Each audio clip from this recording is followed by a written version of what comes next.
जय श्री राम। विष्णु पुराण की जय। छठा अध्याय केशी ध्वज और खनिंड के की कथा। श्री पराशर जी बोले, वह पुरुषोत्तम स्वाध्याय और संयम द्वारा देखे जाते हैं। ब्रह्मा की प्राप्ति का कारण होने से यह भी ब्रह्मा ही कहलाते हैं। स्वाध्याय से योग का और योग से स्वाध्याय का आश्रय करें। इस प्रकार स्वाध्याय और योग रूप संपत्ति से परमात्मा प्रकाशित होते हैं। ब्रह्मा स्वरूप परमात्मा को मास में चक्षुओं से नहीं देखा जा सकता। उन्हें देखने के लिए स्वाध्याय और योग ही दो नेत्र हैं। श्री मैत्रेय जी बोले, भगवान, जिसे जान लेने पर मैं अखिलाधार परमेश्वर को देख सकूंगा, उस योग को मैं जानना चाहता हूँ, उसका वर्णन कीजिए।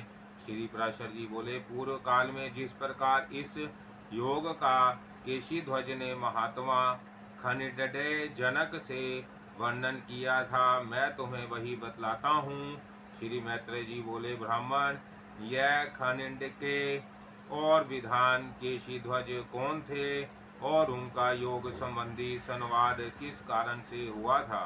श्री पराशर जी बोले, पूर्व काल में धर्मध्वज जनक नामक एक राजा थे। उनके अमित ध्वज और कृत ध्वज नामक दो पुत्र हुए। इनमें कृत ध्वज सर्वदा अध्यात्म शास्त्र में रत रहता था। कृत ध्वज का पुत्र केशी ध्वज नाम से विख्यात हुआ और अमित ध्वज का पुत्र खनिडे के जनक हुआ। पृथ्वी मंडल में खनिडके कर्म मार्ग में अत्यंत निपुण था और केशी ध्वज आध्यात्मिक विधा का विशेषज्ञ था। वह दोनों परस्पर एक दूसरे को पराजित करने की चेष्टा में लगे रहते थे। अंत में काल क्रम से केशी ध्वज ने खनिंडके को राज्यच्युत कर दिया। राज्य भ्रष्ट होने पर खनिंडके पुरोहित और मंत्रियों के सहित थोड़ी सी सामग्री लेकर दुर्गम वनों में चला गया। केशी ध्वज ज्ञान निष्ठा था, तो भी अविधा कर्म द्वारा मृत्यु को पार करने के लिए ज्ञान दृष्टि रखते हुए उसने अनेकों यज्ञों का अनुष्ठान किया। हे योग श्रेष्ठ, एक दिन जब राजा केशी ध्वज ज्ञानाष्ठान में स्थित थे, उनकी धर्मधेनु को निर्जन वन में एक भयंकर सिंह ने मार डाला। व्याघ्र द्वारा गौ की मारी गई सुन राजा ने ऋषित्वजों से पूछा कि इसमें क्या प्रायश्चित करना चाहिए। ऋषित्वजों ने कहा, हम नहीं जानते, आप केशुरों से पूछिए। जब राजा ने केशुरों से यह बात पूछी तो उन्होंने भी उसी प्रकार कहा कि हे राजेंद्र, मैं इस विषय में नहीं जानता, आप भृगुपुत्र शुनक से पूछिए, वह अवश्य जानते होंगे। हे मुने, जब राजा ने शुनक से जाकर पूछा तो उन्होंने भी जो कुछ कहा था वह सुनिए। इस समय भूमंडल में इस बात को ना केशुर जानता है, ना मैं जानता हूँ और ना कोई और ही जानता है। केवल जिसे तुमने परास्त किया है वह तुम्हारा शत्रु खनिंडके ही इस बात को जानता है। यह सुनकर केशी ध्वज ने कहा, हे मुनि श्रेष्ठ, मैं अपने शत्रु खनिंडके से ही यह बात पूछने जाता हूँ। यदि उसने मुझे मार दिया तो भी मुझे महायज्ञ का फल तो मिल ही जाएगा, और यदि मेरे पूछने पर उसने मुझे सारा प्रायश्चित यथावत बतला दिया तो मेरा यज्ञ निर्विघ्न पूर्ण हो जाएगा। श्री पराशर जी बोले, ऐसा कहकर राजा केशी ध्वज कृष्ण मर्ग चर्म धारण कर रथ पर अरूढ़ हो वन में जहाँ महामती खंडिके रहते थे आए। खंडिके ने अपने शत्रु को आते देखकर धनुष चढ़ा लिया और क्रोध से नेत्र लाल करके कहा। खनिंडके बोले, अरे क्या तू कृष्ण जिन रूप कवच बांधकर हम लोगों को मारेगा, क्या तू यह समझता है कि कृष्ण मर्ग चर्म धारण किए हुए मुझ पर यह प्रहार नहीं करेगा? हे मूढ़, मृगों की पीठ पर क्या कृष्ण मर्ग चर्म नहीं होता, जिन पर कि मैंने और तूने दोनों ही ने तीक्ष्ण बाणों की वर्षा की है। अतः अब मैं तुझे अवश्य मारूंगा, तू मेरे हाथ से जीवित बचकर नहीं जा सकता। हे दुर्बुद्धे, तू मेरा राज्य छीनने वाला शत्रु है, इसलिए आतताई है। केशी ध्वज बोले, हे खंडिके, मैं आपसे एक संदेह पूछने के लिए आया हूँ, आपको मारने के लिए नहीं आया। इस बात को सोचकर आप मुझ पर क्रोध अथवा बाण छोड़ दीजिए।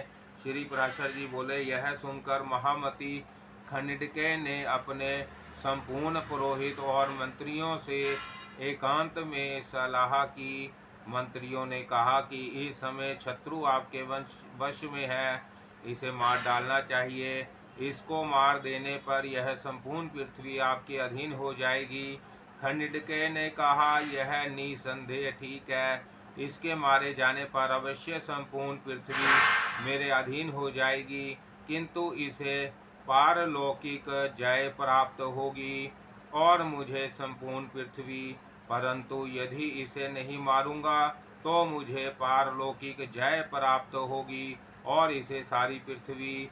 मैं पारलौकिक जय से पृथ्वी को अधिक नहीं मानता, क्योंकि पारलोक जय अनंत काल के लिए होती है और पृथ्वी तो थोड़े ही दिन रहती है, इसलिए मैं इसे नहीं मारूंगा। नहीं, यह जो कुछ पूछेगा बतला दूंगा। श्री पराशर जी बोले, तब खांडिके जनक ने अपने शत्रु केशी ध्वज के पास जाकर कहा, तुम्हें जो कुछ पूछना हो पूछ लो, मैं उसका उत्तर दूंगा। हे द्विज, तब केशी ध्वज ने जिस प्रकार धर्मधेनु मारी गई थी वह सब वृतांत खांडिके से कहा और उसके लिए प्रायश्चित पूछा।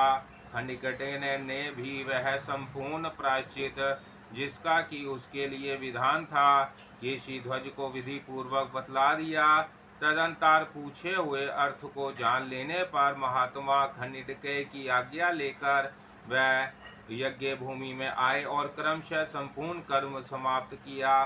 फिर काल क्रम से यज्ञ समाप्त होने पर अवभृत स्नान के अनंतर कृतकृत्य होकर राजा केशी ध्वज ने सोचा, मैंने संपूर्ण ऋषित्वज ब्राह्मणों का पूजन किया, समस्त सदस्यों का मान किया, याचकों को उनकी इच्छाएं वस्तुएं दी, लोकाचार के अनुसार जो कुछ कर्तव्य था वह सभी मैंने किया, तथापि ना जाने क्यों मेरे चित्त में किसी क्रिया का भाव खटक रहा है। इस प्रकार सोचते सोचते राजा को स्मरण हुआ कि मैंने अभी तक खंडिके को गुरु दक्षिणा नहीं दी। हे मित्रे, तब वह रथ पर चढ़कर फिर उसी दुर्गम वन में गए जहाँ खंडिके रहते थे। खंडिके भी उन्हें फिर शास्त्र धारण किए आते देख मारने के लिए उद्यत हुआ।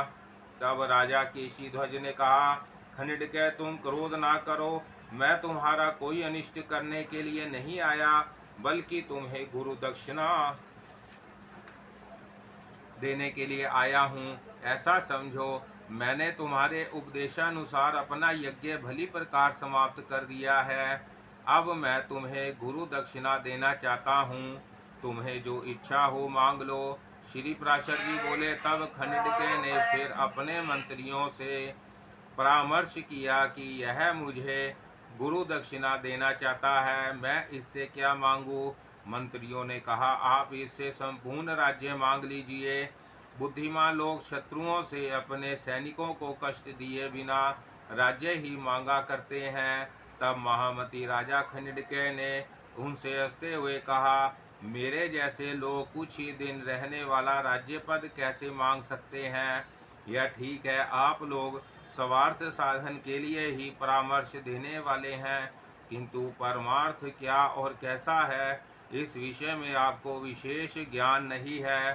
श्री पराशर जी बोले, यह कहकर राजा खंडिके केशी ध्वज के पास आए और उनसे कहा, क्या तुम मुझे अवश्य गुरु दक्षिणा देंगे। जब केशी ध्वज ने कहा कि मैं अवश्य दूंगा, तो खंडिके बोले, आप अध्यात्म ज्ञान रूप परमार्थ विधा में बड़े कुशल हैं। सो यदि आप मुझे गुरु दक्षिणा देना ही चाहते हैं तो जो कर्म समस्त कलेशों की शांति करने में समर्थ हो वह बतलाइए। जय श्री राम। विष्णु पुराण की जय। 7वां अध्याय ब्रह्म योग का निर्णय। केशी ध्वज बोले, क्षत्रियों को तो राज्य प्राप्ति से अधिक प्रिय और कुछ भी नहीं होता, फिर तुमने मेरा निष्कंटक राज्य क्यों नहीं मांगा। खंडिके बोले, हे केशी ध्वज, मैंने जिस कारण से तुम्हारा राज्य नहीं मांगा वह सुनो।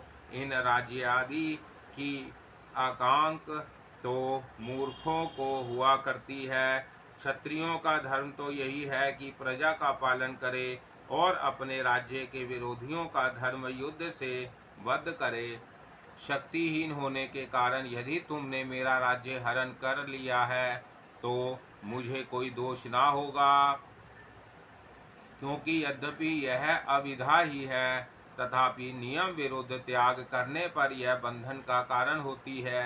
यह राज्य की चाह मुझे तो जन्मांतर के सुख भोग के लिए होती है और वही मंत्री आदि अन्य जनों को राग एवं लोभ आदि दोषों से उत्पन्न होती है।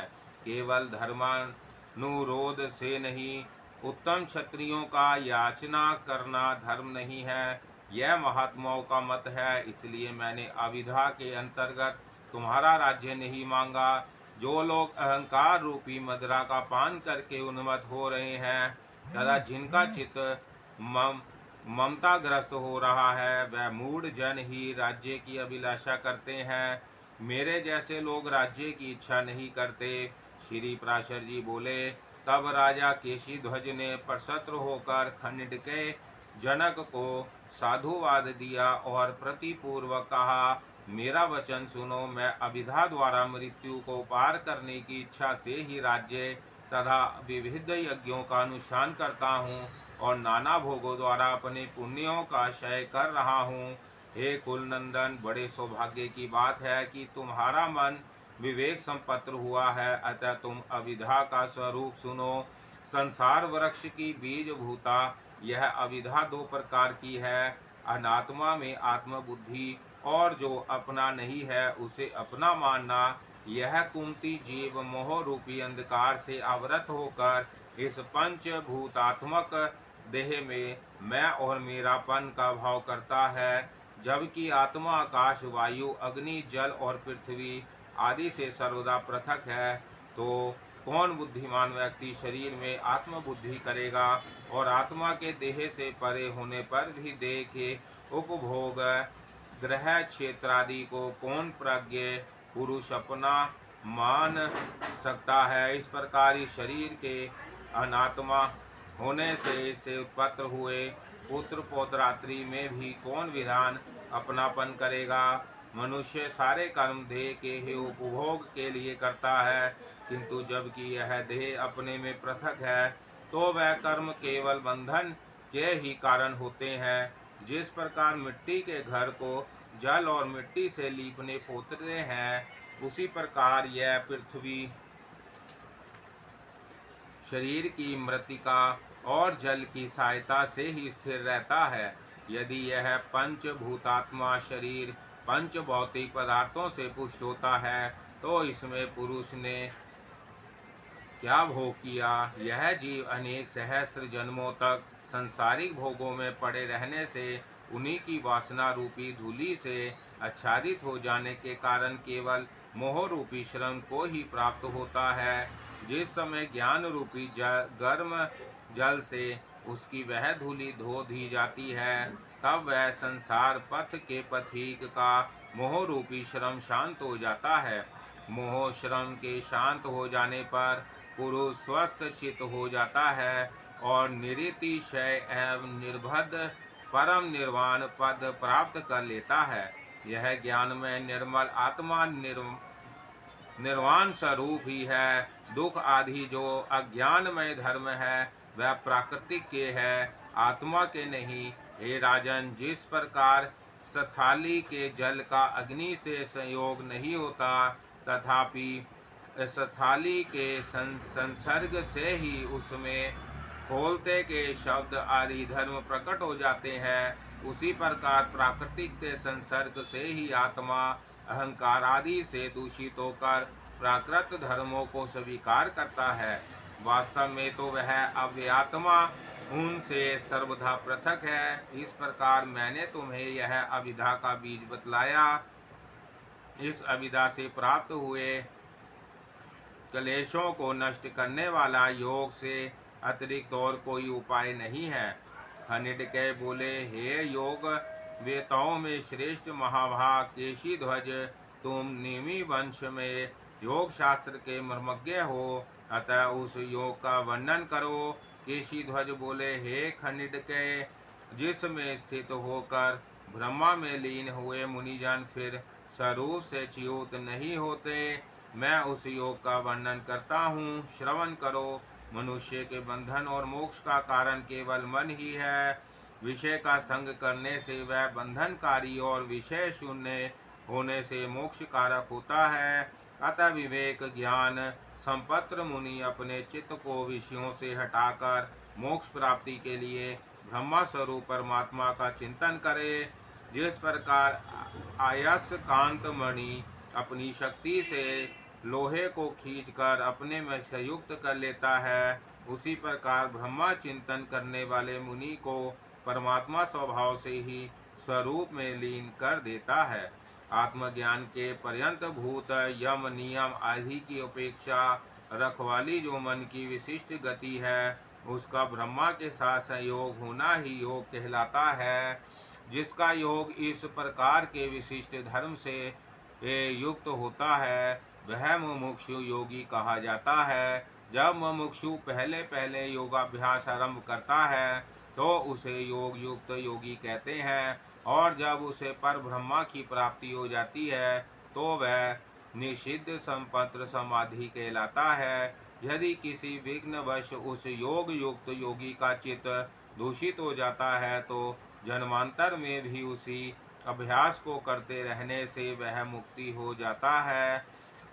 विनिष्पत्र समाधि योगी तो योगाग्नि से कर्म समूह के भस्म हो जाने के कारण उसी जन्म में थोड़े ही समय में मोक्ष प्राप्त कर लेता है। योगी को चाहिए कि अपने चित्त को ब्रह्म चिंतन के योग्य बनाता हुआ ब्रह्मचार्य, अहिंसा, सत्य, असत्य और अपरिग्रह का निष्काम भाव से सेवन करे, तथा संयम चित्त से स्वाध्याय, शौच, संतोष और ताप का आचरण करे, तथा मन को निरंतर पर ब्रह्मा में लगाता रहे। ये पांच यम और नियम बतलाए गए हैं। इनका सकाम आचरण करने से पृथक पृथक फल मिलते हैं और निष्काम भाव से सेवन करने से मोक्ष प्राप्त होता है। यति को चाहिए कि भद्रासन आदि आसनों में से किसी एक का अवलंबन कर यम नियम आदि गुणों से युक्त हो योगाभ्यास करे। अभ्यास के द्वारा जो प्राण वायु को वश में किया जाता है उसे प्राणायाम समझना चाहिए। वह सबीज और निर्बीज भेद से दो प्रकार का है। सदुद्रु के उपदेश से जब योगी प्राण और अपान वायु द्वारा एक दूसरे का निरोध करता है तो दो प्राणायाम होते हैं, और इन दोनों का एक ही समय संयम करने से तीसरा प्राणायाम होता है। हे द्विजोत्तम, जब योगी सबीज प्राणायाम का अभ्यास आरंभ करता है तो उसका आलंबन भगवान अनंत का हिरण्य गर्भ आदि स्थूल रूप होता है। तदंतर वह प्रत्याहार का अभ्यास करते हुए शब्द आदि विषयों में अनुरक्त हुई अपनी इंद्रियों को रोककर अपने चित्त को अनुगामिनी बनाता है। ऐसा करने से अत्यंत चंचल इंद्रियां उसके वशीभूत हो जाती हैं। इंद्रियों को वश में किए बिना कोई योगी योग साधन नहीं कर सकता। इस प्रकार प्राणायाम से वायु और प्रत्याहार से इंद्रियों को वशीभूत करके चित्त को उसके शुद्ध आश्रय में स्थित करें। खनिडकय बोले, हे महाभाग, यह बतलाइए कि जिसका आश्रय करने से चित्त के संपूर्ण दोष नष्ट हो जाते हैं, वह चित्त का शुभाश्रय क्या है? केशी ध्वज बोले